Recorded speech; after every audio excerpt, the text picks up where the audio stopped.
warahmatullahi wabarakatuh. Perkenalkan, saya Marina Sevia Arsita. Saya di sini sebagai moderator.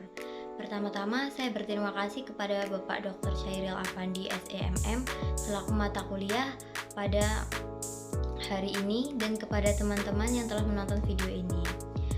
Langsung saja, kali ini kelompok kami akan membahas materi tentang capital structure and leverage atau struktur modal dan leverage. Di sini saya bersama rekan saya yaitu saya Elia Anes. Di sini kami akan menjelaskan tentang materi capital structure and leverage atau struktur modal dan leverage. Materi pertama akan dijelaskan oleh rekan saya. Baiklah, langsung saja di sini saya akan menjelaskan yang pertama struktur modal. Struktur modal adalah campuran hutang, saham, preference, dan ekuitas biasa yang digunakan untuk membiayai aset perusahaan. Istilah modal mengacu pada dana yang disuplai investor seperti pinjaman jangka panjang dan pendek dari individu dan lembaga saham, preference saham biasa, dan laba ditahan. Yang kedua yaitu perubahan struktur modal selama waktu. Struktur modal aktual perusahaan berubah seiring berjalannya waktu dan keduanya sangat berbeda. Alasannya yang pertama, tindakan yang disengaja.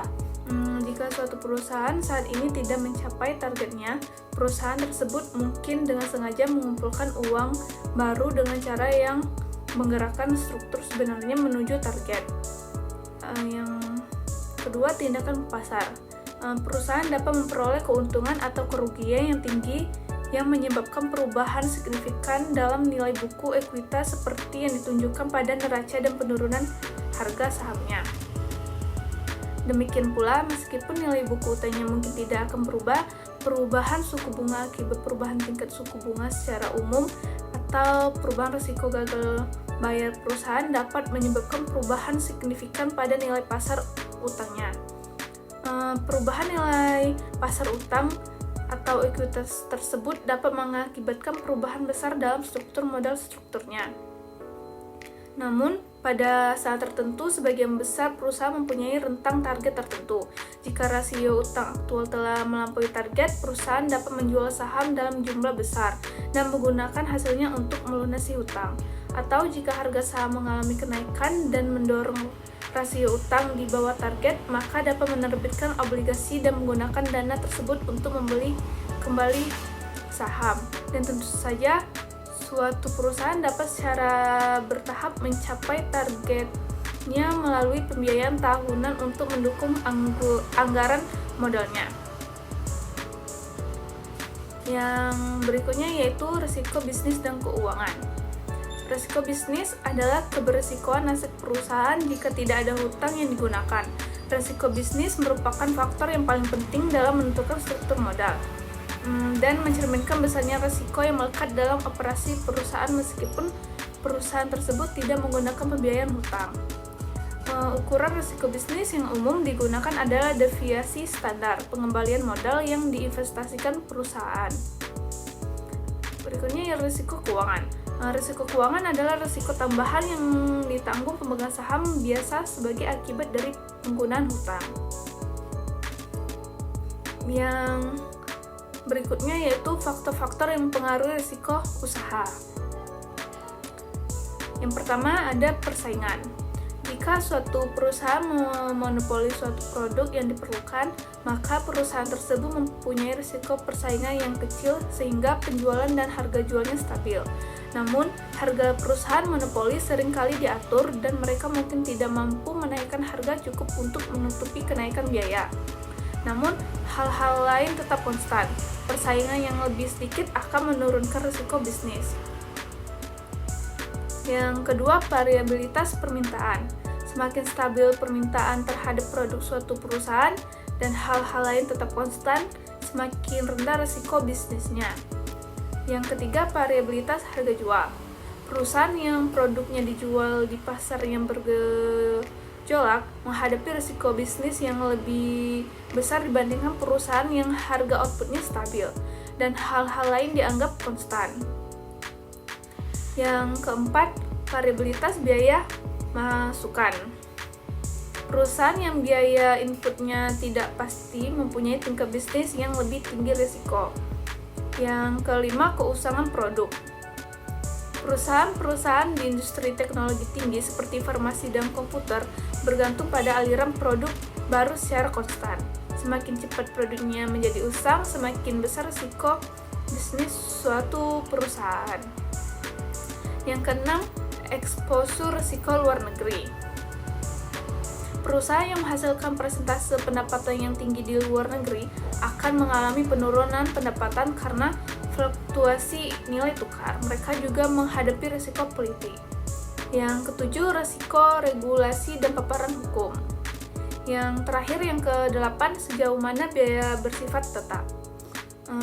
Jika sebagian besar biayanya bersifat tetap dan tidak menurun ketika permintaan turun, hal ini akan meningkatkan risiko bisnis perusahaan. Faktor ini disebut leverage operasi.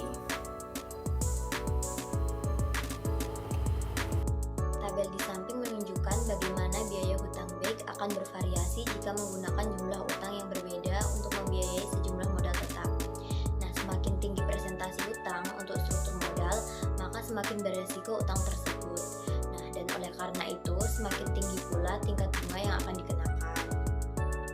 Nah, jika BEK menggunakan suku bunga yang lebih tinggi kepada peminjam dengan rasio hutang atau modal yang tinggi, hal ini karena peminjam dengan rasio hutang atau modal yang tinggi dianggap lebih beresiko oleh BEK.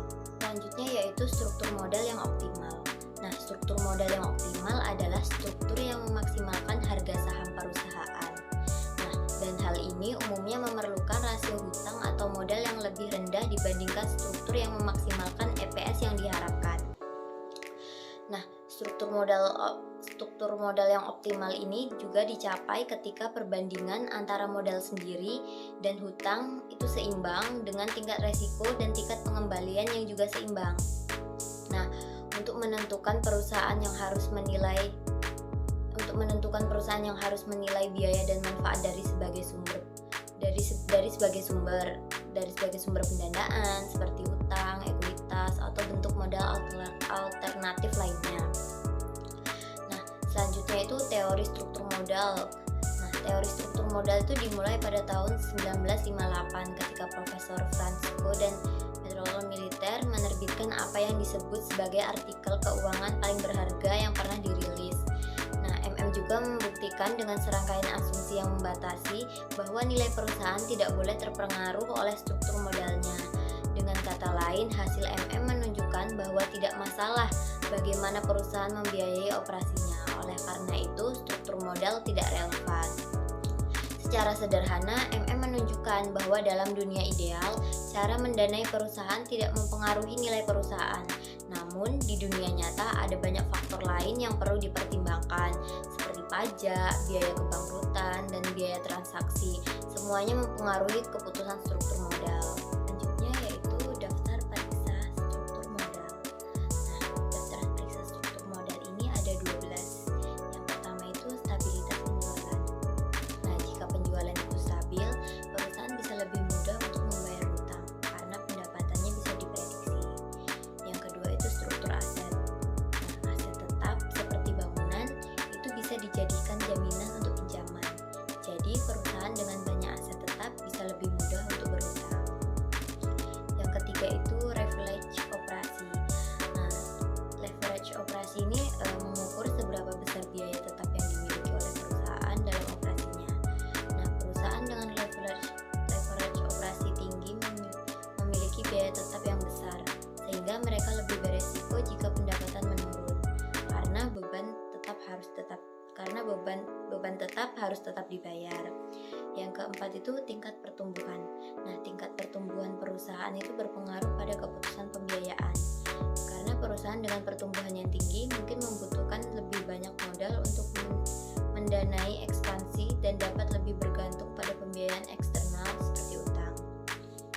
Yang kelima itu profitabilitas. Nah, profitabilitas ini mengukur kemampuan perusahaan untuk menghasilkan keuntungan dari operasinya. Nah, perusahaan yang lebih menguntungkan memiliki kemampuan yang lebih besar untuk menahan beban utang karena mereka memiliki arus kas yang cukup untuk membayar bunga dan pokok utang. berpengaruh pada struktur modal karena bunga dari utang dapat dikurangkan dari penghasilan kena pajak sehingga mengurangi beban pajak perusahaan. Hal ini membuat pembiayaan melalui utang lebih menarik bagi perusahaan. Yang ketujuh itu kontrol. Nah, pemegang saham yang ada mungkin enggan untuk mengeluarkan saham baru karena bisa mengurangi kendali mereka atas perusahaan. Oleh karena itu, perusahaan mungkin lebih memilih pembiayaan melalui utang untuk menghindari ilusi kepemilikan. Yang kedelapan, sikap manajemen. Sikap manajemen terhadap resiko dan preferensi pembiayaan dapat mempengaruhi struktur modal. Karena manajemen yang konservatif mungkin lebih memilih pembiayaan ekuitas untuk mengurangi resiko kebangkrutan. Sementara manajemen yang agresif mungkin lebih suka menggunakan utang untuk memanfaatkan keuntungan dari pengurangan pajak. Nah, yang ke-9 itu sikap pemberi. Sikap pemberi pinjaman dan lembaga pemeringkat.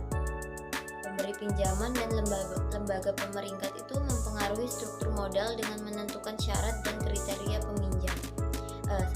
kriteria pinjaman. Jika mereka merasa perusahaan terlalu beresiko, mereka mungkin mengenakan suku bunga yang lebih tinggi atau membatasi jumlah pinjaman yang dapat diperoleh oleh perusahaan. Yang ke-10, kondisi pasar. Kondisi pasar modal itu termasuk tingkat suku bunga dan ketersediaan modal. Itu mempengaruhi keputusan pembiayaan. Nah, dalam kondisi pasar yang baik, perusahaan mungkin lebih mudah mendapatkan pembiayaan dengan syarat yang menguntungkan. Yang ke-11, kondisi internal. Nah,